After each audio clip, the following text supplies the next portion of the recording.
انہوں نے حج پر جانے سے پہلے یہ نعت پڑھی تھی. مدینے کا مجھے یہ بھی نہیں پتا نعت ان کی ہے یا نہیں, لیکن انہوں نے یہ پڑھی تھی, مدینے کا سفر ہے اور میں نم دیدہ نم دیدہ. اور جب وہ واپس آئے تھے تو انہوں نے دوسری نعت پڑھی تھی, اور دونوں ہی نعتوں کو اللہ نے بڑی مقبولیت دی, اور وہ تھی ہم مدینے سے اللہ کیوں آ گئے, قلب حیراں کی تسکین وہیں رہ گئی. اتنی خوبصورت نعتیں ہیں, آج بھی آپ سنیں تو آپ روتے ہیں بیٹھ کر, اور دونوں میری محبوب نعتیں. اور پھر مظفر وارثی صاحب کی تو ساری ہی نعتیں, وہ لکھتے بھی خود تھے, وہ ٹیون بھی خود کرتے تھے, اور وہ ٹیون کسی گانے پر نہیں ہوتی تھی, بس ترنم میں پڑھ دیتے تھے, سمپل ترنم میں, اور کوئی بہت خوش آواز بھی نہیں تھے. جیسے مظفر وارثی صاحب, جو وحید ظفر قاسمی کی تو آواز بہت خوبصورت ہے, مظفر وارثی صاحب کی عام سی آواز تھی, لیکن وہ ان کی محبت, وہ ان کی سنجیدگی. آپ کبھی اگر ان کی ویڈیو دیکھیں تو آپ دیکھیں مظفر وارثی صاحب بیٹھ کر پڑھتے تھے, ہلتے نہیں تھے وہ اللہ کے بندے, نظر نہیں اٹھاتے تھے. اور مظفر وارثی صاحب کھڑے ہو کے پڑھتے تھے, اور وہی باتیں, ہلتے نہیں تھے, نظر نہیں اٹھاتے تھے, ایک ادب کے ساتھ. تو یہ تھا نعت کا طریقہ. اب تو گویے ہو گئے ہیں, یہ سارے گویے جو ہے نا, انہوں نے جو ہے نعتیں پڑھنی شروع کر دی. تو یہ انا للہ و انا الیہ راجعون جی, ان کو پیسے دینا بالکل کوئی تک نہیں, دکھاوے ہیں, سب دکھاوے. تو کام مطابق سنت میں ہوگا. اگر سنت سے ہٹ کر کام کریں گے وہ بدعت ہوگی, اور بدعت بذات خود ایک گناہ ہے, اس سے کوئی نفع نہیں ملنے والا. بس یہ چیز سمجھ لیں. جو کام آپ کے سامنے آئے اور یہ مسئلہ پیش ہو کے کریں یا نہ کریں, اگر قرآن و حدیث سے ثابت ہے یا صحابہ سے ثابت ہے, کریں, سارا زمانہ رو کے پرواہ مت کریں. اور جو چیز ثابت نہیں ہے مت کریں, پھر چاہے سارا زمانہ آپ کو جو چاہے کہتا ہے کہہ لیں. کیا کہیں گے؟ یہی کہیں گے ماں پیو نہ پیسہ چھڈ گئے, انہاں پیچھے ختم درود نہیں کرایا, یہی کہیں گے, کہہ لیں. کیا فرق پڑتا ہے؟ کوئی فرق نہیں پڑتا. اور میں نے تو اس کو گرو ہوتے ہوئے دیکھا ہے. یعنی کہ آج سے 10 سال پہلے فرسٹ ٹائم کسی نے مجھے چہلم کا کارڈ دیا, اور میں حیران ہو گئی. میں نے کہا چہلم کے کارڈ چھپوائے ہیں؟ ہاں وہ یوں وہ, اور انہوں نے پھر پورا جو ہے نا وہ ارینجمنٹ کیا ہوا تھا, یعنی کہ جیسے بوفے سسٹم ہوتا ہے. میں نے کہا اچھا ایسے بھی ہوتا ہے. وہ میرا فرسٹ ایکسپیرینس تھا. پھر میری ایک بہت کلوز فرینڈ بھی رہی ہے, پھر وہ دور ہو گئی, نظریاتی طور پر ہی دور ہوتی چلی گئی, تو نیبر بھی ہیں. تو وہ مجھے کہنے لگی کہ میری ساس کا چیلم ہے, یعنی کہ ان کی ساس فوت ہوئی, تو جیسے ہفتے کے بعد بازار جانا تھا. تو میں نے کہا خیر ہے, بازار جا رہی ہیں بائی دا وے جیسے پوچھا, تو کہنے لگی ہاں وہ نا کپڑے خریدنے ہیں, میں نے اپنے بھی بیٹیوں کے بھی. تو کیا؟ میں نے کہا کوئی فنکشن ہے؟ کہتی ہاں میری ساس کا چیلم. میں نے کہا اس کے لیے کیوں خریدنے ہیں؟ یہ سارے سفید پہنے گے. اچھا, انہوں نے باقاعدہ اپنے جوڑے پر سفید موتیوں کا کام بھی کرایا.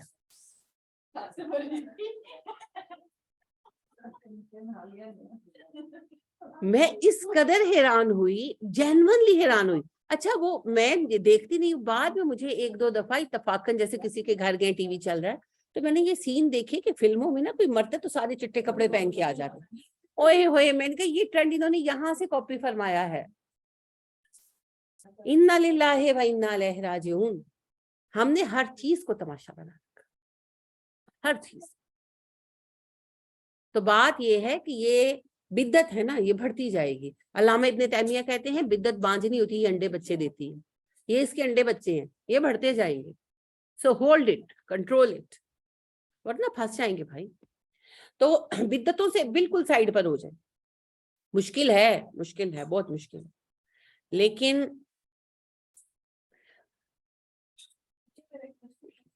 جی پلیز. اب آپ نے کہا کہ ڈر جانا چاہیے. اب جو لوگ دل میں اس چیز کو برا سمجھتے ہیں لیکن اس کے باوجود اس کے اندر جاتے ہیں تو وہ غلط ہے نا. جو بندہ اگر تردید بھی کر رہا اس کے بعد اس حضور میں شامل ہے تو پھر اسی کو سکھایا جاتا ہے. یہ کنڈیشن پر ہے کہ اگلا ایسا کیوں کر رہا ہے.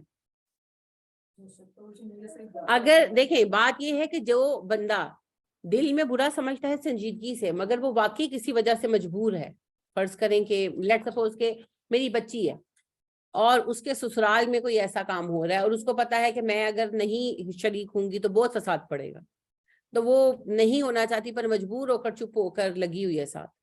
تو یہ ایمان کے درجے ہیں نا. سب سے اعلیٰ درجہ یہ ہے کہ ہاتھ سے روکو.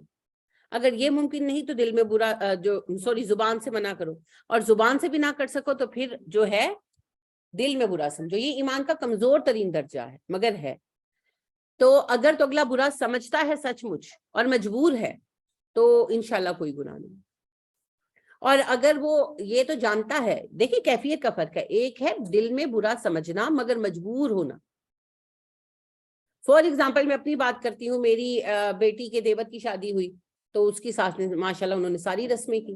اب میں نے باقی چیزوں پر تو میں نہیں گئی، مہندیاں شہندیاں میں نے معذرت کر لی، لیکن پھر سیرا بندی پہ جانا پڑا کیونکہ آپ کو تو پیسے شیسے دینے ہوتے ہیں وہ برات سے پہلے، وہ مجھے جانا پڑا. اب بیٹی کا سسرال تھا، انہوں نے کہنا تھا اچھا دین دے مارے نہیں آئے، تو وہ مجبوری تھی، وہ مجھے جانا پڑا. تو یہ بات ہے کہ بعض چیزوں کے اوپر آپ کو مجبور ہو جانا پڑتا ہے. بالکل اسی طرح میری بیٹی ہی کی جو خالہ ساس ہیں وہ فوت ہوئی تو انہوں نے چیلم رکھا اور انہوں نے مجھے پھر کہا کہ آپ نے درس دینا. ان کی ساس نے کہا اب وہ ایسی جگہ ہے کہ میں ان کو نہ نہیں کر سکتی تھی، تو پھر میں نے یہ رستہ نکالا کہ میں نے میت کے احکامات بیان کیے. تو میں نے کہا، میری بلکہ بیٹی نے مجھے کہا کہ ان کو اچھا نہیں لگے گا. میں نے کہا چلو بیٹے پھر آئندہ مجھے بلائیں گے نہیں. اب میں نے کہا میں نے بھی تو کوئی رستہ نکالنا. تو مطلب یہ ہے کہ بعض سینیریو ایسے ہوتے ہیں کہ انسان مجبور ہو جاتا. تو اگر تو وہ مجبور ہے تو پھر تو اس کیٹیگری میں ہے کہ ہاتھ سے روکو یہ ایمان کا اول درجہ ہے، زبان سے روکو یہ سیکنڈ درجہ ہے، اور دل میں برا سمجھو یہ سب سے کمزور درجہ ہے، بہرحال ہے مومن کا درجہ. دوسری سچویشن یہ ہے کہ آپ جانتے ہیں کہ غلط ہے مگر آپ شریک ہو رہے ہیں خوشی خوشی. نہیں میں وہ کہہ رہی کہ مجبوری نہیں ہے، میں جانتی ہوں غلط ہے مگر میں جا رہی ہوں کیونکہ میں جانا چاہتی ہوں، یعنی کہ I want to enjoy that party, تو وہ پھر گناہ گار. لہٰذا نبی کریم صلی اللہ علیہ وسلم نے فرمایا ایک بندہ ایسا ہے جو گناہ کی محفل میں موجود ہے اور اس کا وہاں ہونا نہیں لکھا جائے گا، اور ایک بندہ موجود نہیں ہے اور اس کا وہاں ہونا لکھا جائے گا.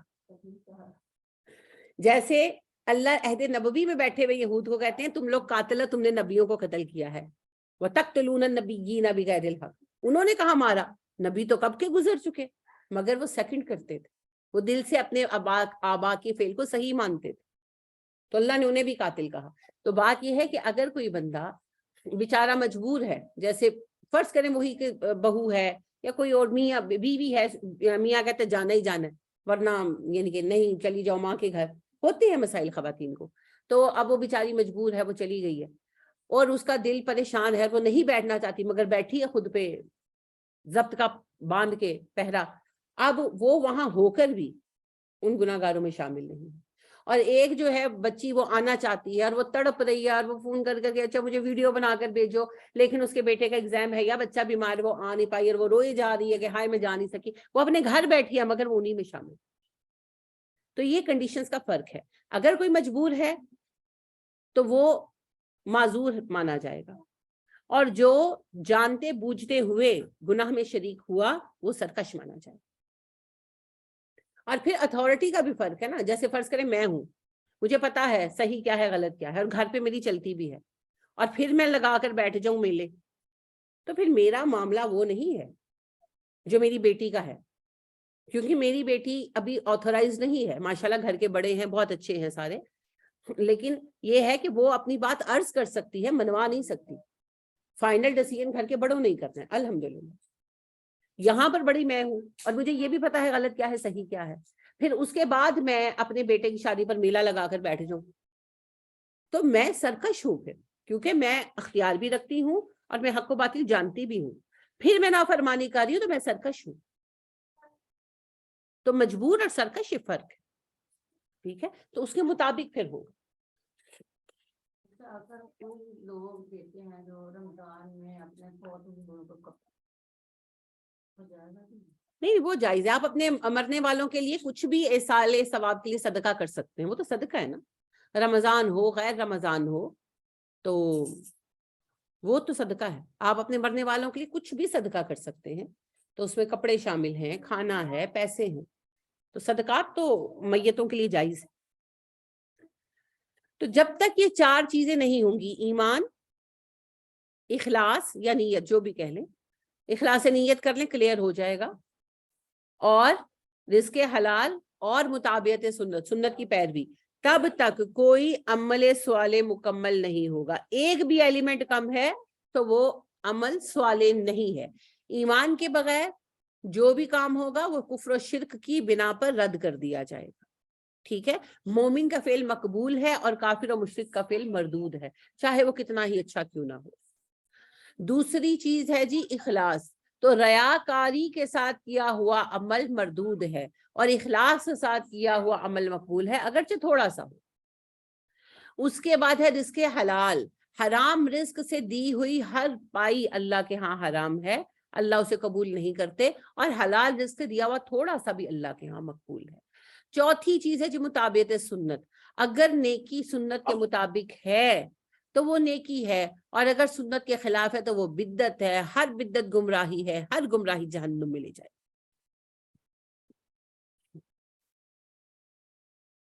تو عاملۃ ناصبہ یہ سب سے خوفناک بات ہے جی میرے نزدیک، مجھے یہ آیت سب سے زیادہ ڈراتی ہے. تو عاملۃ ناصبہ میں شامل ہونے سے بچنے کے لیے ہر عمل کے پیچھے یہ چار چیزیں رکھیں: ایمان، اخلاص نیت، رزق حلال اور مطابقت سنت. ان چار چیزوں کو چیک کریں، پھر اٹھ کر کام کریں، انشاءاللہ اللہ تھوڑے میں برکت ڈال دیں، تھوڑے میں برکت ڈال دیں. تسلا نارن حامیہ، جو ایسے چہرے ہوں گے وہ بھڑکتی آگ میں جلیں گے. تسلا سواد لام واو سے ہے بھوننا، جیسے آپ باربیکیو بناتے ہیں، کیونکہ باقاعدہ اس کے اندر شامل ہے کہ گھما گھما کر روسٹ کرتے ہیں، جیسے ہم گھماتے ہیں. انا للہ و انا الیہ راجعون. حامیہ ہما سے ہے بھڑکنا، حمیت بھی اسی سے ہے، غیرت ہے نا، انسان بھڑک اٹھتا ہے، تو حمیت بھی اسی سے ہے. حامیم یا ہما بھڑکنا، بھڑکتی ہوئی آگ میں جھلسائے جائیں گے، بھونے جائیں گے. انا للہ و انا الیہ راجعون.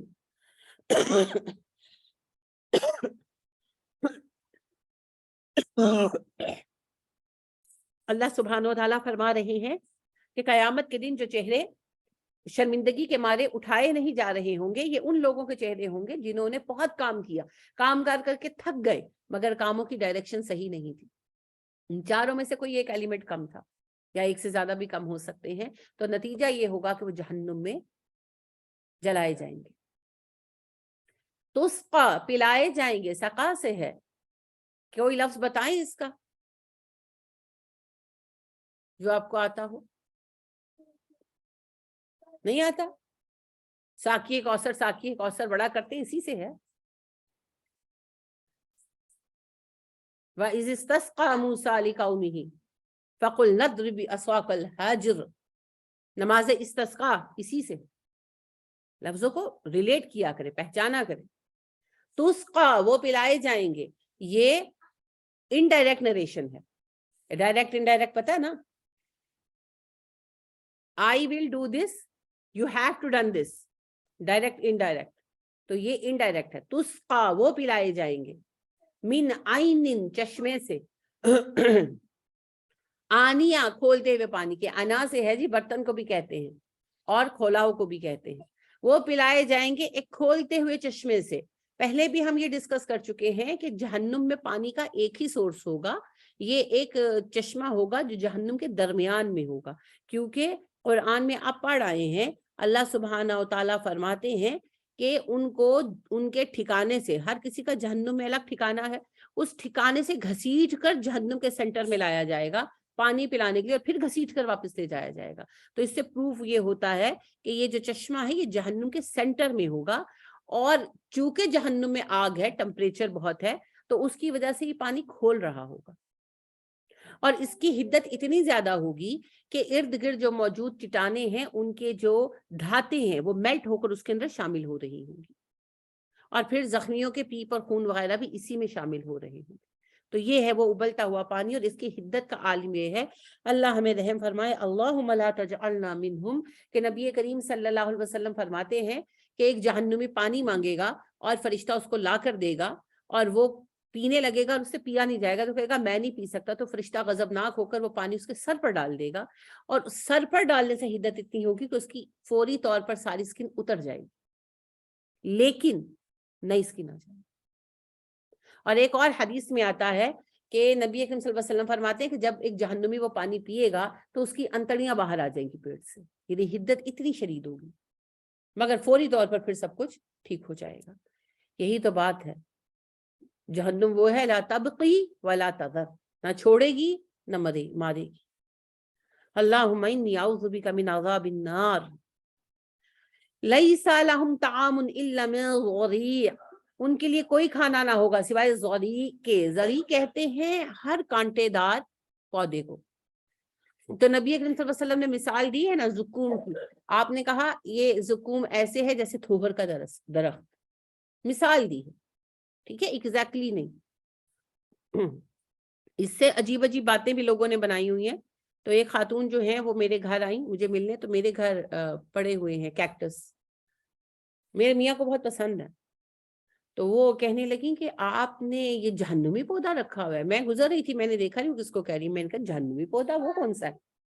تو کہنے لگی یہ نہیں، حیرت ہوئی، اشتیاق نہیں ہوا، حیرت ہوئی، پودے کہاں سے جہنمی ہو گئے؟ تو میں نے کہا کہ جی جہنمی پودا وہ کون سا؟ اور وہ بڑی اچھی ماشاءاللہ پڑھتی ہیں، الہدا سے پڑھ رہی ہیں ماشاءاللہ، پڑھا بھی رہی ہیں اچھی ماشاءاللہ، اور ہیں بھی اچھی، بہت نائس عورت ہے۔ تو میں نے کہا آپا کون سا؟ میں نے کہا یہ آپ کیا کہہ رہی ہیں، یہ نہیں کہتی کیکٹس تو جہنمی پودا، نبی صلی اللہ علیہ وسلم نے کہا۔ میں کہا نہیں، آپ نے یہ نہیں کہا کہ جہنمی ہے، آپ نے صحابہ کو جب زقوم کا بتایا تو صحابہ نے آپ سے پوچھا زقوم کا درخت کیسا ہے، تو آپ نے کہا ببول کے درخت جیسے، بطور مثال کہا آپ نے۔ تو بہت ساری میڈیسنز ہیں جو کیکٹس سے بنتی ہیں، تو یہ کوئی جہنمی پودا نہیں ہے جی۔ دنیا میں ایک ہی پودا ہے جسے ہم نہیں لگاتے اور جسے ہم تلف کرتے ہیں، اور نبی صلی اللہ علیہ وسلم نے تلف کرنے کا حکم دیا اور عرب سے کرایا بھی۔ بتائیں، نام بتائیں۔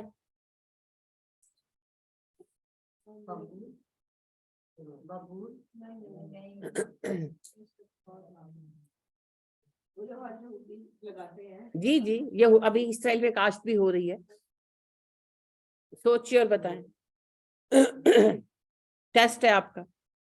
وہ جو درخت ہے وہ یہود کو پناہ دے گا نا، جب عیسیٰ علیہ السلام آئیں گے۔ غرقد، جی بارک اللہ فی، یاد رکھا گئی، تو موٹی موٹی چیزیں ہیں، غرق سے یاد کر لیں۔ غرقد، آپ صلی اللہ علیہ وسلم نے ارشاد فرمایا جب عیسیٰ علیہ السلام آئیں گے اور وہ دجال کو قتل کر دیں گے تو وہ اناؤنس کر دیں گے، اناؤنسمنٹ فرما دیں گے کہ کسی سے جزیہ قبول نہیں ہوگا، صرف اسلام۔ تو عیسائی سارے ایمان لے آئیں گے آلموسٹ، شاید کوئی رہ جائے تو رہ جائے، کیونکہ وہ پھر پہچان لیں گے عیسیٰ علیہ السلام کو۔ جب عیسیٰ علیہ السلام دجال کو مار دیں گے، عیسائی دجال کو عیسیٰ مان کر ساتھ دے رہے ہوں گے نا، تو جب عیسیٰ علیہ السلام دجال کو قتل کر دیں گے تو وہ پھر عیسیٰ علیہ السلام کو پہچان لیں گے اور وہ عیسیٰ علیہ السلام پر ایمان لے آئیں گے۔ تو یہود نہیں لائیں گے، کتے کی ڈم ٹیری کی ٹیری۔ اب یہ یہود جو ہیں یہ پناہ لیں گے، کیونکہ عیسیٰ علیہ السلام اناؤنس کر دیں گے کہ کوئی بندہ معاف نہیں کیا جائے گا، نہ جزیہ وصول کیا جائے گا، آج صرف اسلام، تو جو مسلمان نہیں ہوگا ہم قتل کر دیں گے۔ تو یہودی مارے جائیں گے بیسیکلی، ان کا خاتمہ عیسیٰ علیہ السلام کے ہاتھ ہوگا، لیکن کچھ شر پسند بچیں گے، وہی تو پھر دوبارہ شرک کی بنیاد ڈالیں گے، بے شک وہ منافق بن کے رہیں گے ہمارے ماں باپ۔ بہرحال اللہ کے نبی صلی اللہ علیہ وسلم فرماتے ہیں کہ وہ کسی پتھر کے پیچھے چھپیں گے تو پتھر پکارے گا اللہ کے نبی یہ میرے پیچھے ہے، کسی درخت کے پیچھے چھپیں گے تو درخت پکارے گا اللہ کے نبی یہ میرے پیچھے ہے۔ صرف ایک درخت نہیں بولے گا، وہ ہے غرقد کا درخت۔ تو غرقد کے درخت کو عرب کے حدود سے ختم کر دو۔ تو نبی صلی اللہ علیہ وسلم نے یہ مہم چلائی جو عمر فاروق کے زمانے میں مکمل ہوئی، غرقد ختم کر دیا۔ ابھی بھی غرقد موجود نہیں ہے دنیا میں، کہیں بھی اس کا خاص نہیں ہے، تھوڑا بہت ظاہر ہے کہیں نہ کہیں موجود ہے، لیکن ایسے باقاعدہ کاشت کہیں نہیں ہے۔ اب اسرائیل میں کاشت ہو رہی ہے۔ کیوں نہیں پتا؟ وہ ہم سے پہلے ہمیں کتاب ہیں، ان کے پاس توریت ہے، ان کے پاس توریت ہے۔ آپ کے رب نے کہا، وہ بالکل صحیح کہا آپ نے حفصہ، وہ ایسے جانتے ہیں نبی آپ کو جیسے اپنے بیٹوں کو جانتے ہیں۔ تو بار بار لعنت کیوں کی گئی؟ کیوں اللہ نے کہا سب سے بڑا ظالم وہ ہے جس کے پاس اللہ کی طرف سے گواہی موجود ہو پھر وہ جھوٹ بولے؟ اور یاد رکھے ان کے پاس توریت موجود، توریت جسے نبی صلی اللہ علیہ وسلم نے فرمایا سب سے عظیم دو ہی کتابیں ہیں، توریت اور قرآن، اللہ نے ان دونوں کو اپنے ہاتھ سے تحریر فرمایا تھا۔ تو توریت اور قرآن سب سے عظیم ہے۔ توریت اتنی عظیم کتاب ہے کہ قرآن نے توریت کے کئی احکامات کو زندہ رکھا ہے۔ تو توریت جیسی عظیم کتاب کے قرآن خواہ ہو کر یعنی پڑھنے والے ہو کر وہ لوگ جانتے ہیں، وہ ہم سے بھی کچھ زیادہ ہی جانتے ہیں. کیوں نہیں آتے؟ آپ دیکھیے پچھلے 1450 سال سے دے آر اسٹرائیونگ فار باطل. انہوں نے تھوڑی محنت تو نہیں کی. ہم اس حال کو پہنچے ہیں تو اس میں سب سے بڑا ہاتھ یہود ہی کا تو ہے. انہوں نے ہمیں گرانے کے لیے کیا کچھ نہیں کیا، اپنی بیٹیاں تک تو ننگی کر دی. آپ دیکھ لیں جتنی بڑی بڑی ہالی ووڈ ایکٹریسز گزری ہیں، جیسے مارلن مینرو، پورن سٹار کے طور پر وہ پہلی پورن سٹار دنیا کی مانی جاتی ہے، اور وہ بہت خوبصورت عورت تھی اور بہت اس نے دنیا میں بگاڑ پیدا کیا ہے. یہودی. ہر فتنے کے پیچھے آپ کو، بہبود آبادی کے پیچھے مالتھس یہودی، نظریہ ارتقاء کے پیچھے ڈاروین یہودی، دنیا کی ہر فساد کے پیچھے آپ کو ایک یہودی کھڑا نظر آئے گا. انہوں نے اتنی محنت کی ہے، انتھک محنت کی ہے، انتھک محنت کی ہے، اور یہ انتھک محنت ہے جہنم کے لیے. عاملۃ ناصبہ، کام کر کر کے تھکے ہوئے، کام کر کر کے تھکے ہوئے. جتنا کام انہوں نے کیا ہے، اگر ہم اتنا کام کرنا شروع کر دیں نا تو دنیا میں آپ کو اسلام کے سوا کوئی دین دکھائی نہ دے. ہم تو عیش پرست ہوئے پڑے ہیں آج نہیں صدیوں سے. عیش پرستی تو کھا گئی ہمیں، بستروں سے نکلنے نہیں دیتی، سڑک پر آنے نہیں دیتی.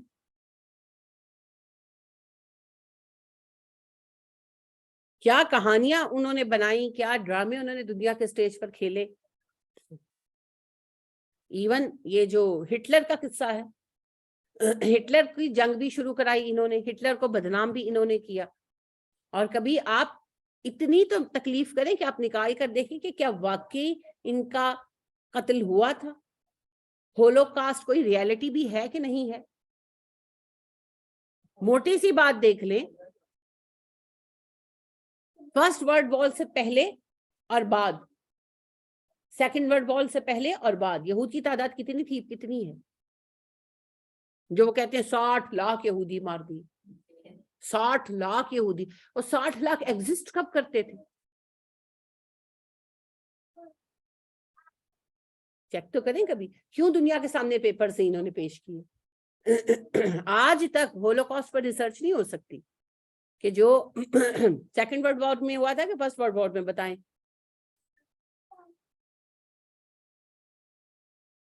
ہٹلر کا جو سارا سلسلہ ہوا تھا کس جنگ میں ہوا تھا؟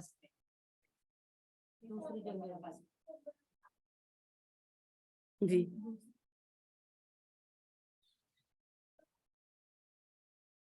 جی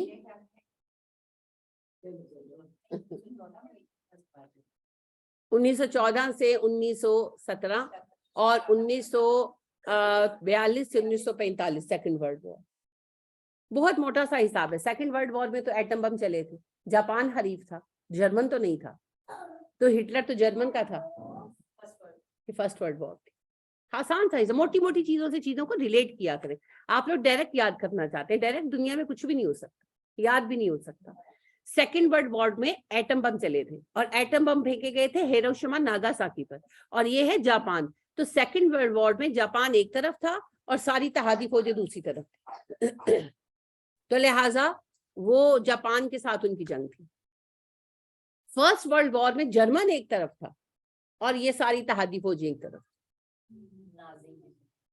جی جی اس نے نام رکھا تھا نا.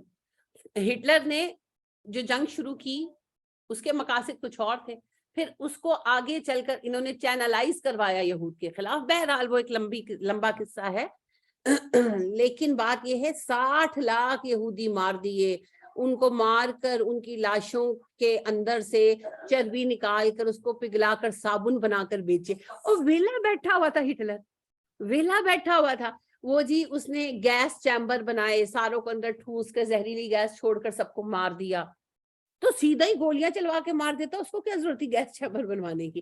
بہرحال سب سے اہم بات یہ ہے کہ اگر 60 لاکھ یہودی مارے گئے تو جو ڈاکیومنٹیشنز ہیں، جب یہ ہٹلر ہار گیا اور سب کچھ ہوا، ان کے پاس سارے جو کاغذات وغیرہ آئے، وہ سب کچھ آج تک کیوں سیل کر کے رکھا گیا ہے؟ کسی ریسرچ کرنے والے کو ریسرچ کیوں نہیں کرنے دیتے؟ سب سے اہم بات یہ ہے کہ اعداد و شمار کریں نا، جرمنی کے جو مردم شماری ہے اس کو چیک کریں. اور جب یہ کوشچن کیا جاتا ہے کہ یہود کی تعداد ہی اتنی تھی تو یہ 60 لاکھ مرے کہاں سے، اس کا جواب موٹا سا سوال ہے نا، یعنی ایک قوم کی تعداد 25 لاکھ ہے، آپ کہہ رہے ہیں 1910 میں ان کی تعداد 25 لاکھ ہے، آپ کہہ رہے ہیں 1914 میں 60 لاکھ لوگ مارے گئے ہیں، وہ آئے کہاں سے؟ وہ تو قوم ہی 25 لاکھ تھی، تو وہ کیسے 60 لاکھ مارے گئے؟ ایگزسٹ ہی نہیں کرتے تھے۔ اب بھی ان کی تعداد 1 کروڑ 10 لاکھ ہے یا شاید 17 لاکھ ہے۔ کہانی، اور پھر اس کہانی کو کیوں بنایا گیا؟ انہوں نے اتنی جنگ کرائی، سب کچھ کیوں کرایا؟ صرف فلسطین میں آباد ہونے کے لیے، کیونکہ پھر انہوں نے کہا کہ ہمیں کوئی بھی کہیں رہنے نہیں دیتا، ہمیں اللہ نے فلسطین دیا ہے، ہمیں فلسطین میں آباد ہونے کو جو ہے الاؤ کریں، اور پوری دنیا سے یہودی اٹھ کر فلسطین آنے لگے، اور پھر جی ان کو سمپتی کارڈ دیا گیا کہ اوہو یہ تو 60 لاکھ بیچارے مارے گئے، بچے کچے آ گئے، کوئی بات نہیں، اب فلسطین والے ان کو جگہ دیں۔ پھر وہ عرب کا اونٹ بنے، آئے اور انہوں نے قبضہ کر لیا، اور پھر آج آپ کے سامنے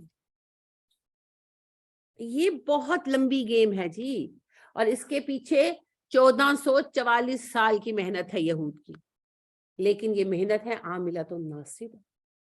اس کا آغاز عثمان رضی اللہ تعالیٰ عنہ کی شہادت سے ہوا، پھر حضرت حسین شہید ہوئے۔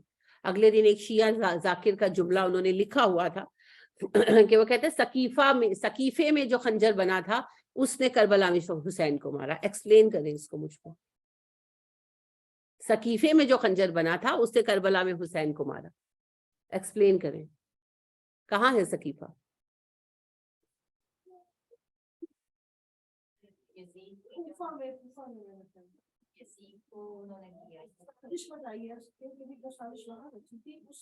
کہاں رچی تھی؟ میں نے کہاں کہیں تو پوچھا ہے جی۔ بات وہی ہے، آپ لوگ چیزیں اوپری ذہن سے سنتے ہیں، تدبر کی طرف آتے ہی نہیں۔ آپ میں نے سوال پوچھا سقیفہ کہاں ہے، آپ چلیں گے کوفہ۔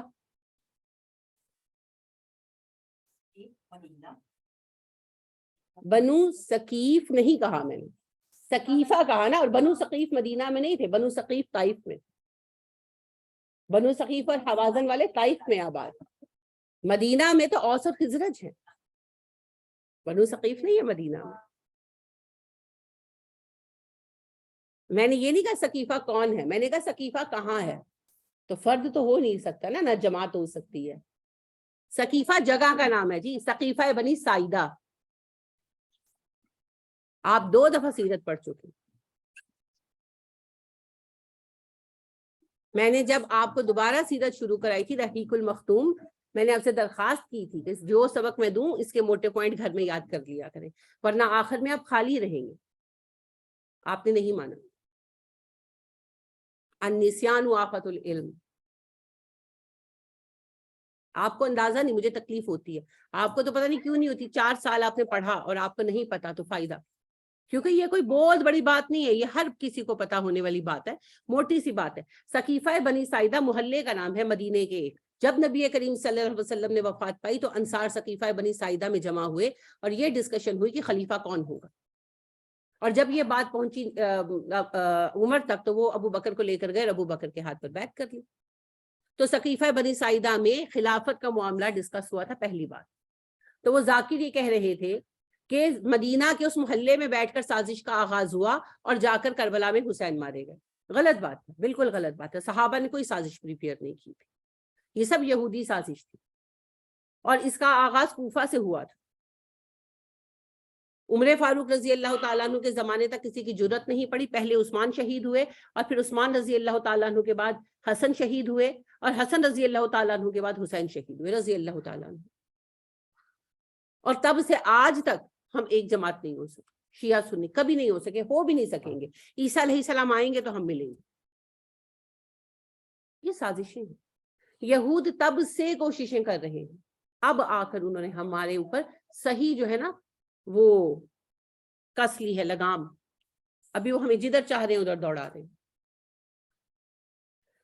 تھوڑا عرصہ یہ کھیل چلے گا، ابھی تو وہ غالب ہے، بٹ ٹیبل ول ٹرن انشاءاللہ، انشاءاللہ تھوڑا وقت ہے بٹ ٹیبل ول ٹرن۔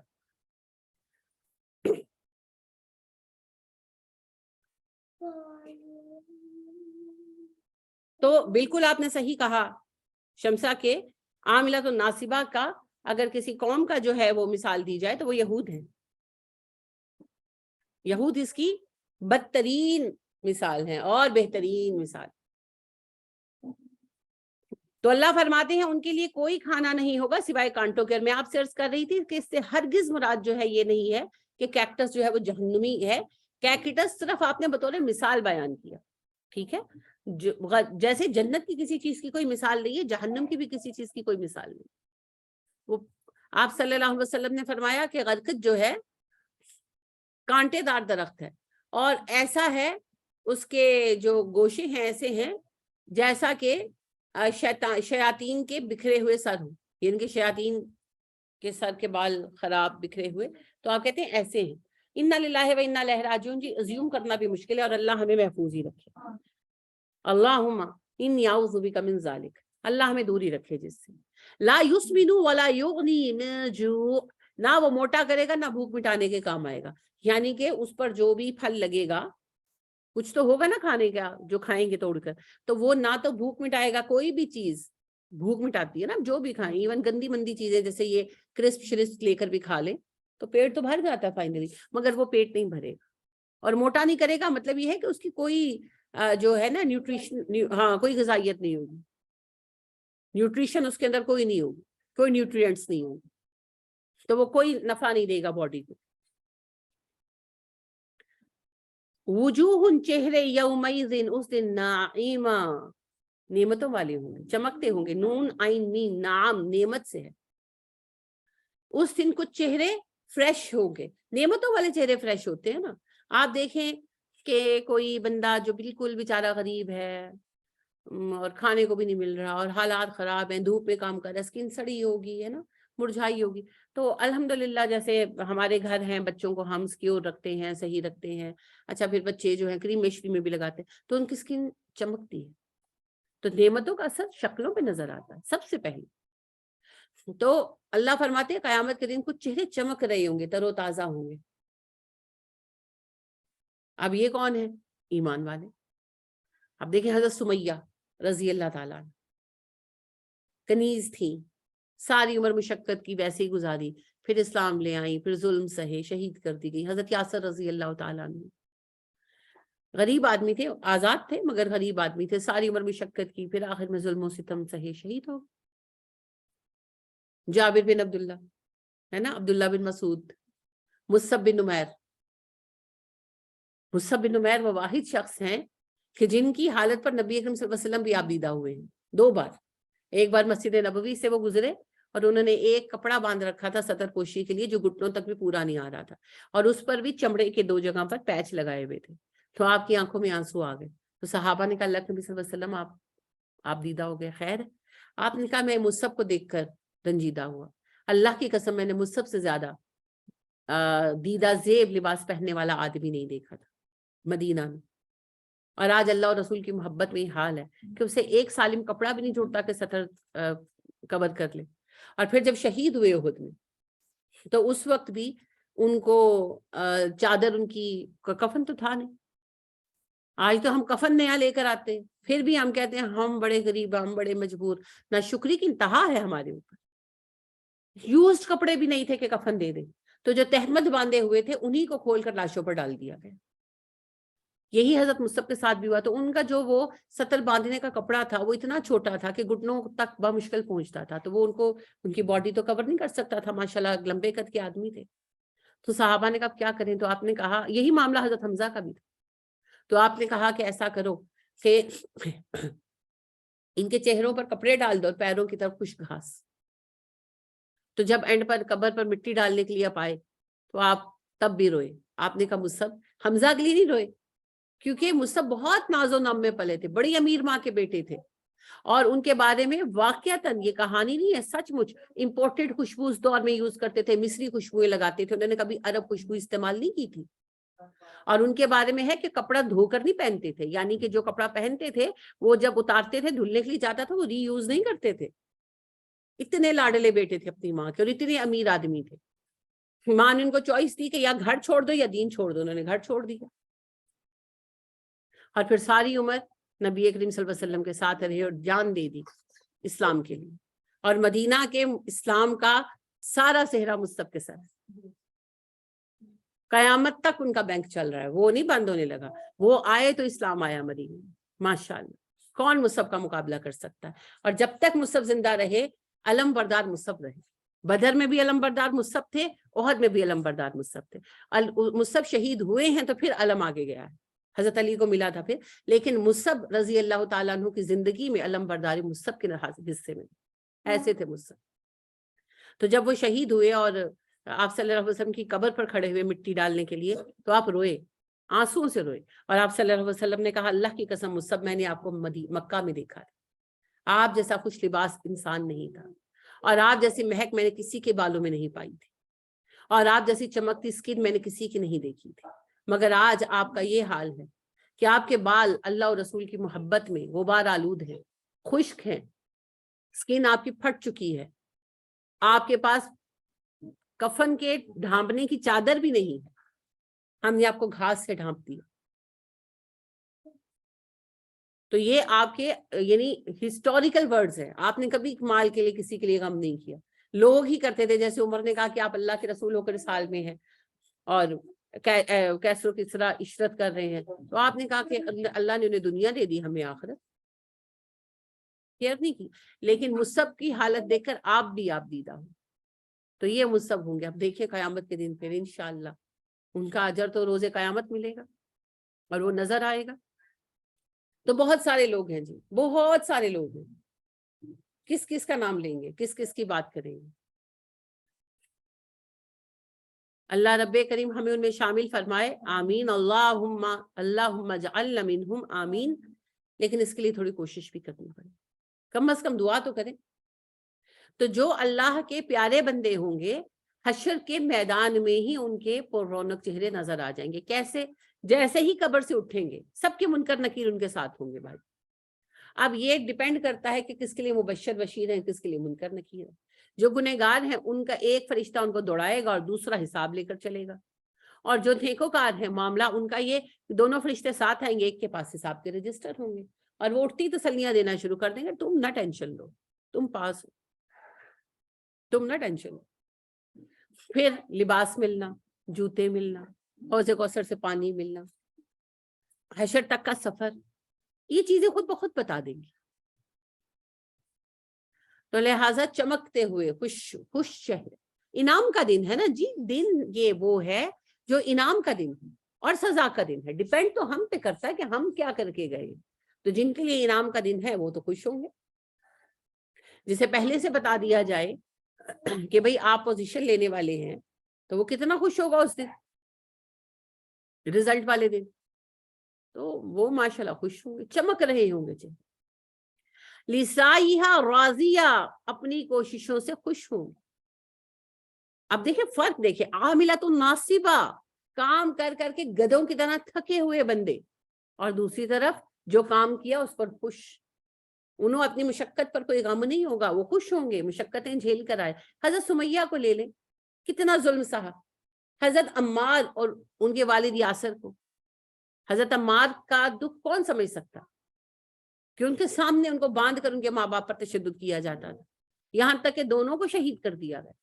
حضرت عمار نے صبر کی، صرف ایک صبر.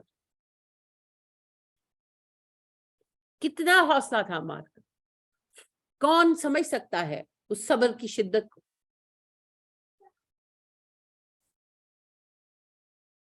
تو یہ ساری کوششیں پھر رنگ لائیں گی قیامت کی طرف. حضرت سلمان نے کیا نہیں سہا، حق کی تلاش میں اپنے قبیلے کے سردار کے بیٹے تھے سلمان فارسی، سرداری چھوڑی، گھر بار چھوڑا، جگہ جگہ سفر کیا، حق کی تلاش میں پھرے. پھر پتا چلا نبی اکرم صلی اللہ علیہ وسلم کی زمانے کے قریب ہونے کا. پھر مدینہ کے لیے نکلے، عرب کے لیے نکلے، غلام بن گئے، بک گئے. کتنے سال غلامی کاٹی ہے حضرت سلمان نے. پھر جا کر گوہر مقصودات آئے، نبی کریم صلی اللہ علیہ وسلم آئے، آپ مسلمان ہوئے. کتنی مشقت سہی. یہ مشقتیں ہیں، ان مشقتوں کو اللہ قبول فرما لیں گے اور وہ خوش ہوں گے، کیونکہ ہر مشقت کے بدلے آخرت کی نعمتیں مل گئی.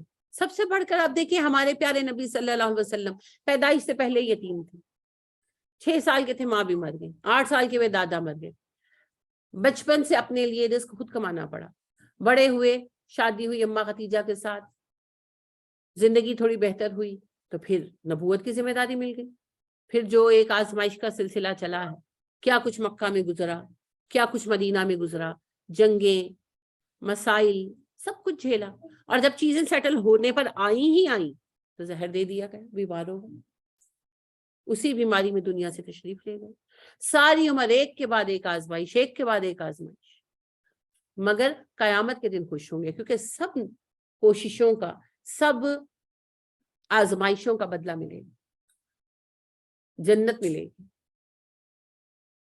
لہٰذا لسعیھا راضیہ، وہ اپنی کوششوں سے خوش ہوں گے۔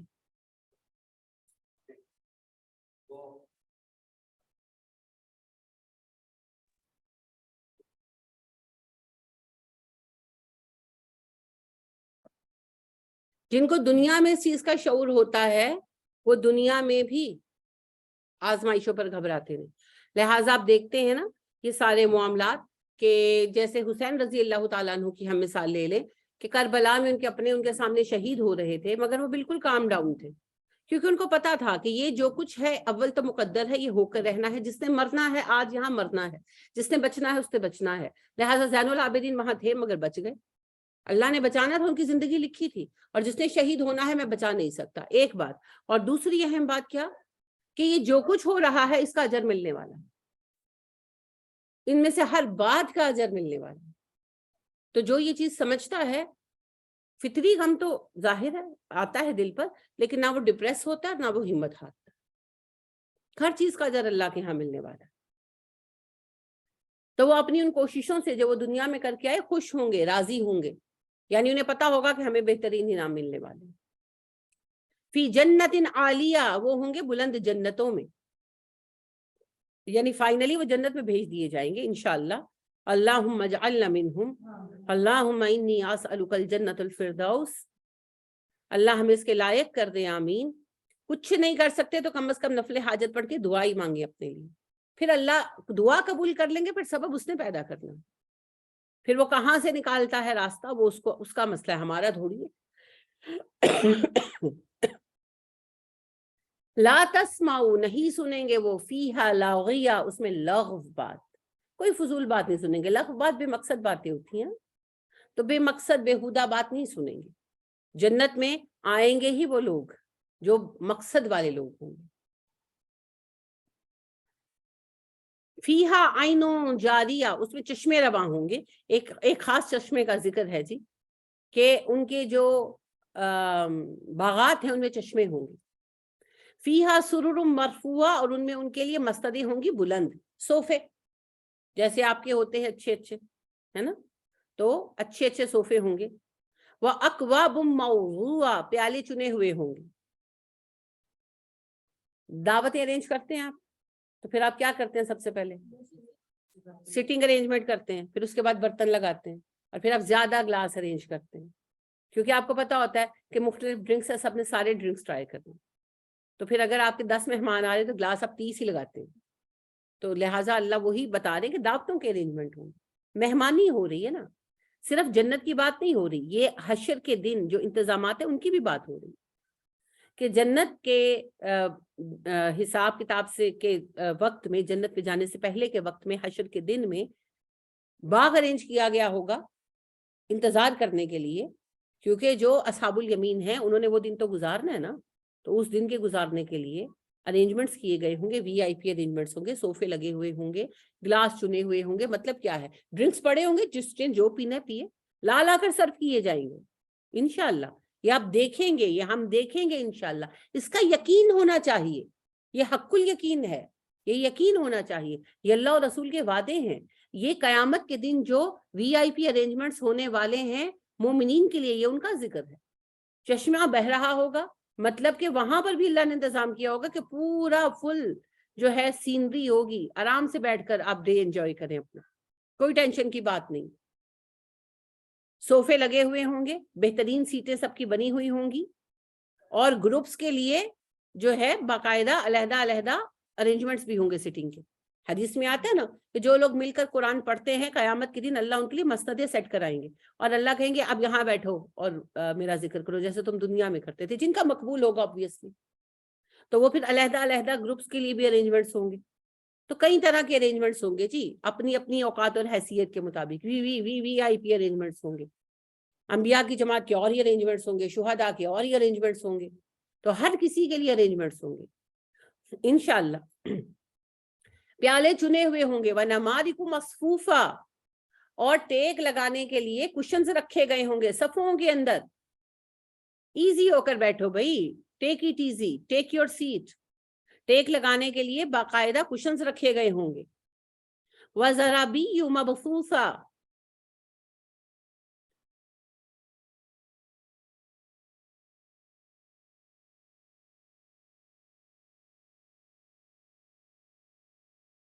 اچھا وہ میں میسج تھا وہ پڑھ رہی تھی. اچھا, وَزَرَابِيُّ مَبْثُوثَةً, اور ان کے لیے نفیس قالین پھیلائے گئے ہوں گے. بستہ ہوتا ہے نا پھیلنا, تو بہترین خوبصورت نفیس قالین بچھائے جائیں گے. وہی بات ہے نا, جیسے آپ اپنی محفلیں ارینج کرتے ہیں, اگر آپ کو کوئی ایونٹ ارینج کرنا تو وی آئی پیز کے لیے کیسا کریں گے آپ؟ تو یہ وی آئی پیز کا ارینجمنٹ ہے جی. اب اللہ سبحانہ و تعالیٰ فرما رہے ہیں کہ قیامت کے دن دو گروہ ہو جانے والے ہیں, مرضی تمہاری ہے ادھر جاتے کہ ادھر جاتے, اصحاب الیمین میں یا اصحاب الشمال میں. دنیا میں تم دونوں کے لیے کوشش کر سکتے ہو, آزاد ہو, جاؤ کوشش کر لو, برکتیں اس نے ڈالنی ہیں جی. بہن نے سوال یہ پوچھا ہے کیا اصحاب الیمین کے لیے بھی 50,000 سالہ دن ہوگا قیامت کا؟ بتائیے سمینہ. سمینہ جی, نبی کریم صلی اللہ علیہ وسلم نے فرمایا مومنین کے لیے قیامت کا دن ایک نماز سے دوسری نماز کے وقفے برابر ہوگا, یعنی کہ 4-5 گھنٹے کا.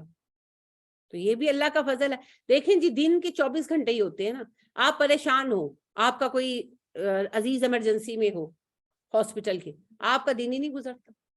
اور اگر آپ کی یعنی کہ کوئی عزیز آ جائے, آپ کی امی آ جائے, پتہ ہی نہیں چلتا دن کدھر گیا. تو اصل میں دن کیا ہے, وقت کیا ہے؟ اقبال کہتے ہیں مہینے وصل کے گھڑیوں کی صورت گزرے جاتے ہیں, مگر گھڑیاں جدائی کی گزرتی ہیں مہینوں میں. کیفیت. افلا ينظرون الى الابل كيف خلقت. اب اللہ سبحانہ و تعالی کونیاتی دلائل پیش کر رہے ہیں, آفاقی دلائل. اللہ کہتے تم ایمان نہیں لاتے, کیوں؟ کیا تم نے دیکھا نہیں اونٹوں کو کیسے پیدا کیے گئے؟ اب دیکھیں نا, اونٹ دنیا کا کیسا عجیب جانور ہے, کتنا تو پانی ذخیرہ کر لیتا ہے پیٹ میں اور اپنے آپ کو تر و تازہ رکھتا ہے. سسٹم ہے, اللہ نے بنا کر دی ہے. تو اللہ فرماتے ہیں اونٹوں کو غور نہیں کیا کیسے تخلیق کیا ہے. وَإِلَى السَّمَاءِ كَيْفَ رُفِعَتْ, اتنا غور نہیں کرتے تم کیسے آسمان بلند کر دیے بغیر ستونوں کے, کون کر سکتا ہے میرے سوا. وَإِلَى الْجِبَالِ كَيْفَ نُصِبَتْ, کبھی پہاڑوں پر غور نہیں کرتے کیسے ٹھونک دیے ہیں میں نے. وَإِلَى الْأَرْضِ كَيْفَ سُطِحَتْ, اور زمین کو نہیں دیکھتے کیسے میں نے اسے سیدھا کر دیا, بچھا دیا. یعنی اگر تم اللہ کو ماننا چاہتے ہو تو کائنات پر غور کرو. کائنات اللہ کے وجود کی گواہی دے رہی ہے. قدم قدم پر آپ کو پتا چلتا ہے کہ کوئی ہے جو یہ سب کر رہا ہے. یہ حادثوں سے ایسے کام نہیں ہوتے. فَذَكِّرْ إِنَّمَا أَنْتَ مُذَكِّرْ, پچھلی صورت میں بھی آپ نے پڑھا فَذَكِّرْ إِن نَفَعَتِ الذِّكْرَى سَيَذَّكَّرُ مَن يَخْشَىٰ. نصیحت کرتے رہیں, ہو سکتا ہے نصیحت کسی کو نفع دے, کم از کم وہ تو نصیحت قبول کرے گا جو ڈرتا ہے. یہاں بھی وہی بات ہے, آپ نصیحت کیجئے, بس آپ کا کام ہے تذکیر کرنا, یاد دہانی کرانا, ریمائنڈ کروانا, ریمائنڈرز دیتے رہیے, ریمائنڈرز دیتے رہیے. انما انت مذکر, کیونکہ آپ کا کام ہی نصیحت کرنا ہے, آپ کا کام, آپ کا سٹیٹس ریمائنڈ کروانا ہے. ڈنڈا اٹھانا میرا آپ کا کام نہیں ہے. ہمارے تو نبی کا سٹیٹس ہے صرف ریمائنڈ کرانا, بلاغ المبین, یاد کروا دو, سمجھا دو, مانے نہ مانے, ایمان لائیں نہ لائیں, عمل کریں نہ کریں, یہ اللہ کے بندے کا معاملہ. صرف ایک بندہ ڈنڈا اٹھائے گا, وہ ہوگا اسلامی حکومت کا حکمران, مگر پہلے اسلامی حکومت قائم کرتے ہیں. لہٰذا اللہ سبحانہ و تعالیٰ کہتے ہیں آپ تو ہیں ہی مذکر, لہٰذا ہر قرآن پڑھنے والا, پڑھانے والا نصیحت کرنے والا ہے, تو نصیحت ضرور کریں. نصیحت ضرور کریں, کہتے رہیں کہتے رہیں کہتے رہیں. کبھی کا کہا کہیں تو یاد آئے گا. میں پہلے بھی آپ سے کہہ چکی, ابھی بھی کہہ رہی ہوں کہ دجال ایک لڑکے کو پکڑے گا اور اس کو کہے گا مجھ پر ایمان لا, وہ کہے گا میں نہیں لاؤں گا, وہ اس کو مار دے گا, قتل کر دے گا, اور پھر اس کو زندہ کرے گا اور کہے گا اب تو ایمان لاتا ہے, دیکھ میں تجھے مار کر زندہ کر دیا. وہ کہے گا اب تو بالکل نہیں لاؤں گا, تو پکا دجال ہے. تیری یہی نشانی نبی کریم صلی اللہ علیہ وسلم نے بتائی تھی. اب کہاں نبی کریم صلی اللہ علیہ وسلم کا زمانہ مبارک, کہاں 1500 سال بعد آنے والا ایک نوجوان لڑکا, اس کو کس نے بتایا؟ اس کی ماں نے یا اس کے باپ نے یا اس کے استاد نے, کسی درس میں کسی سبق میں اس نے سنا اور اس نے یاد رکھا. تو یو نیور نو آپ کو اپنے بچے کو کون سی کہی ہوئی بات اس کے کس مشکل وقت میں کام آ جائے. تو کہتے رہیں کہتے رہیں کہتے رہیں. سما علم کا پہلا ذریعہ ہے جی. لست علیہم بمسیطر, آپ ان پر داروغہ نہیں ہیں. بس یہ سمجھنے کی بات ہے, سن لیں. مذکر ہیں, مسیطر نہیں ہیں. یاد دہانی کرانا ذمہ ہے, بلاغ کرنا ذمہ ہے, ڈنڈے مارنا ذمہ نہیں. لہٰذا نہ تو خود یہ ٹینشن لیں کہ میرے سمجھانے سے ہدایت کیوں نہیں پھیل رہی. ابھی پرسوں ہی ایک بہن مجھے کہنے لگی ان کے بچے نے یوتھ کلب جوائن کیا ہے, تو اسٹریٹ اسپیچ کے لیے گئے تھے, تو یعنی کہ محلے میں ڈیفینس گئے تھے, تو وہاں لوگوں سے کہا, تو ظاہر ہے کہ وہاں ذرا زیادہ ویسٹرنائزیشن ہے ڈیفینس وغیرہ کی سائٹ پر, تو ان کو رسپانس نہیں اچھا ملا, تو ہی واز ویری اپسیٹ. تو مجھے کہنے لگا کہ میں نے پاکستان چھوڑ دینا ہے فلاں کنٹری. میں نے کہا کیوں؟ کہتے باہر کے لوگ زیادہ سنتے ہیں. میں نے کہا تو آپ یہاں بیٹھ کر کہہ رہے ہو, یا راہ پہ جانے دے یا واہ پہ جانے. تو کہنے لگا نہیں نہیں وہاں کے لوگوں میں زیادہ خیر ہے وغیرہ وغیرہ. میں نے کہا آپ کو پتہ ہے پریشانی کیا؟ کہتے ہیں کیا؟ میں نے کہا آپ کو پریشانی ہے کہ لوگوں نے آپ کو سنا کیوں نہیں. یہ تو آپ کا ذمہ ہی نہیں ہے. اللہ کے نبی کو نہیں سنتے تھے آپ نے, تو تب تک مکہ نہیں چھوڑا جب تک اللہ نے کہا نہیں چلے جاؤ.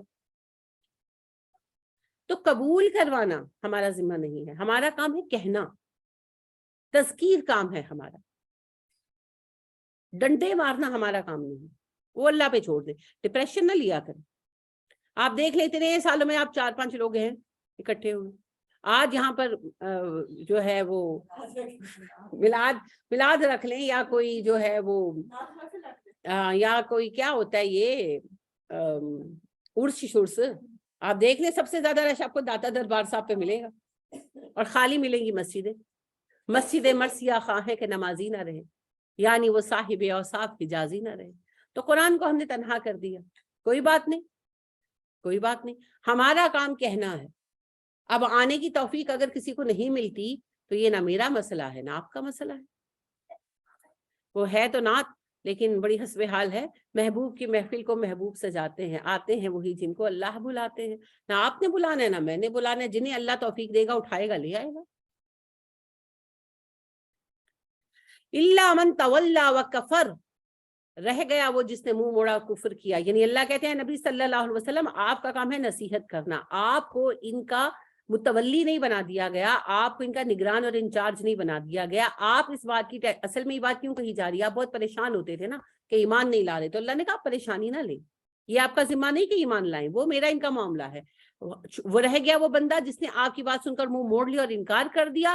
فَيُعَذِّبُهُ اللَّهُ الْعَذَابَ الْأَكْبَرَ, اللہ عذاب دے گا اسے, بہت بڑا عذاب دینے والا, سزا کاٹے گا اپنی. آپ نہ پریشان ہوا کریں. دیکھیں جی ہدایت اللہ کے ہاتھ میں ہے اور اللہ توفیق دیں گے. لہٰذا ابو طالب سے زیادہ نبی صلی اللہ علیہ وسلم کو کون جانتا تھا, کون ابو طالب سے زیادہ قریب تھا آپ کے, مگر ابو طالب ایمان نہیں لائے. اور آپ دیکھیں کہ سلمان فارسی کہاں سے آئے اور ایمان لائے,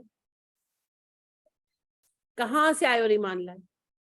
اور آپ دیکھیں کہ یہ جو بدبخت تھا عبداللہ بن ابی, حسرتناک انجام کا مالک ہے یہ بندہ. ویلا تھا, چکلا چل رہا تھا, پیسہ بہت تھا, تو کام شام تو کرتا نہیں تھا, سارا دن ویلا بیٹھا رہتا تھا, اور آپ صلی اللہ علیہ وسلم کے قریب ہی رہتا تھا کنسویاں لینے کے لیے.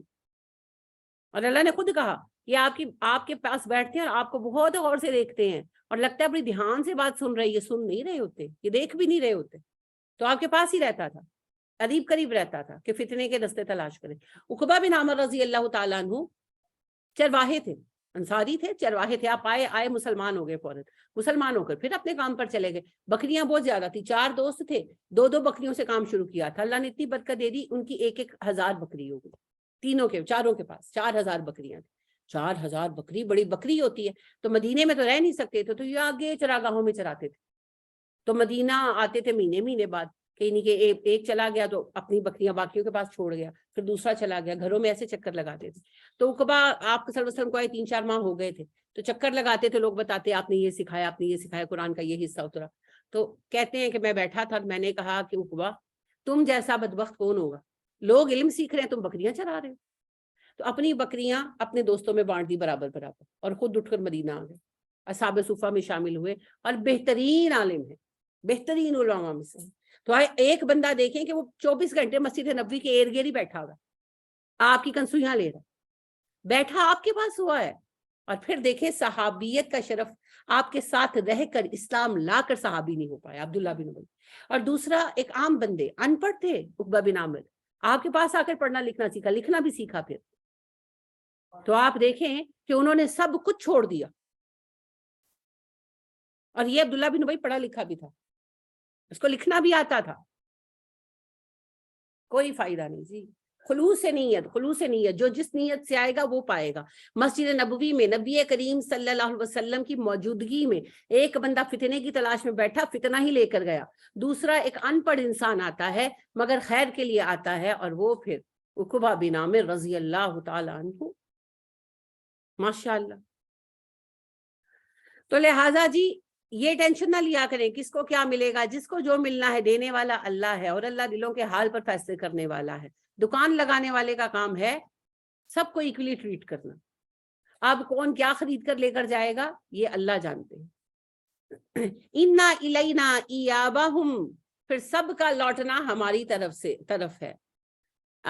ٹھکانے کو کہتے ہیں جی, تو اسی سے ایابا, بے شک سب کا لوٹنا ہماری طرف ہے. ثم انا علینا حسابہم, پھر سب کا حساب بھی ہم نے لینا ہے. یعنی اے نبی صلی اللہ علیہ وسلم آپ ٹینشن نہ لیں. اصل میں نبی کریم صلی اللہ علیہ وسلم کو یہ بتایا جا رہا ہے, آپ کسی پر زور زبردستی نہیں کرتے تھے, آپ ٹینشن بہت لیتے تھے, آپ روتے بہت تھے. آپ کو یہ ٹینشن رہتی تھی کہ یہ اسلام نہیں لا رہے, میری جواب دہی ہوگی. تو اللہ نے یہ بات بار بار قرآن میں بیان کی. بقرہ میں بھی آپ نے پڑھی ہے کہ اللہ نے کہا ہم آپ سے سوال نہیں کریں گے ان اصحاب الجحیم, جہنمیوں کے بارے میں. تو یہ بات ریپیٹڈلی کہی گئی کیونکہ آپ کو بہت ٹینشن ہوتی تھی کہ شاید میرے کام میں کمی ہے. تو اللہ آپ کو تو اس معنی میں کہہ رہے ہیں, ہمارا معنی اب دوسرا ہے. جو ہم لوگ ڈنڈے اٹھا کے پھر رہے ہیں نا کہ تم بریلوی ہوگے تو جنتی ہوگے, تم دیوبندی ہوگے تو جنتی ہوگے, اور ذرا کسی نے آبائی مذہب سے منہ موڑا نہیں اور ڈنڈے پڑے نہیں, تو یہ جو گستاخ رسول کا بھی جو ہم نے بنایا ہوا ہے, اور جس کو دل چاہا جلا دیا, اور جس کو دل چاہا, ہمارا تو یہ حال ہے کہ ہم غیر مسلموں کو بھی مار ڈالتے ہیں اس لیے کہ وہ گستاخ رسول ہے. جس سے رسول مانا ہی نہیں نبی کریم صلی اللہ علیہ وسلم کا, ہم اس کو بھی مار ڈالتے ہیں کیونکہ ہم ترم خان ہیں, ہم ٹھیکے دار. اللہ اکبر. تو ہمارے لیے تو اس معنی میں اگر تم ٹھیکے دار نہیں ہو, اگر کوئی غلط ہے اس کو نصیحت کرو اور اپنی راہ لو, اللہ خود ہی سب کو حساب دیکھ لے گا, سب کو عذاب دے دے جس نے عذاب کا کام کیا ہے, اور جس کو ثواب ملنا ہے مل جائے گا. تم لوگوں کے ٹھیکے دار نہیں بنائے گئے, اپنا کام کرو. فائنلی سب نے ہمارے پاس آنا ہے, ہم نے سب سے حساب لینا ہے. تو بھائی حساب لینا اللہ کا کام ہے, وہ اللہ کے لیے چھوڑ دیں. ہمیں اللہ کا کام کرنے کی ضرورت نہیں ہے, اللہ کو اس کی کوئی ضرورت نہیں ہے. تو یہ بڑی بڑی باتیں جو ہم کرتے رہتے ہیں, نبی کریم صلی اللہ علیہ وسلم فرماتے ہیں کہ جب کوئی شخص یہ کہتا ہے کہ اللہ کی قسم تجھے اللہ نے نہیں بخشنا, تو اللہ غضبناک ہوتے ہیں. اللہ کہتے ہیں یہ کون ہے جو میرے نام پر قسم اٹھا رہا ہے, میں معاف نہیں کروں گا. جس کے لیے قسم اٹھائی اسے تو میں نے معاف کر دیا, اور تیرے میں نے سارے اعمال ضائع کر.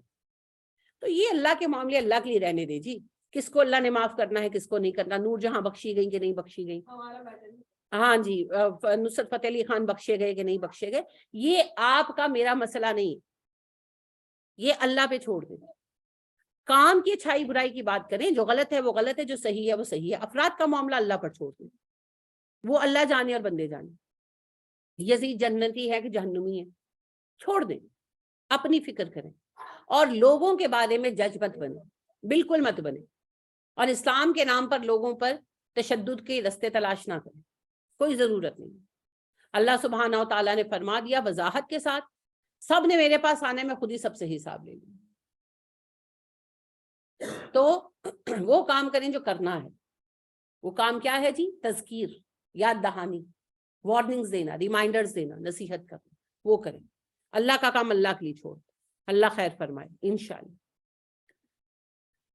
چلیے جی آج کی کلاس ختم ہوتی ہے، انشاءاللہ کل ملیں گے. سبحانک اللہم و بحمدک ونشہد ان لا الہ الا انت ونستغفرک ونتوب الیک. السلام علیکم ورحمۃ اللہ وبرکاتہ.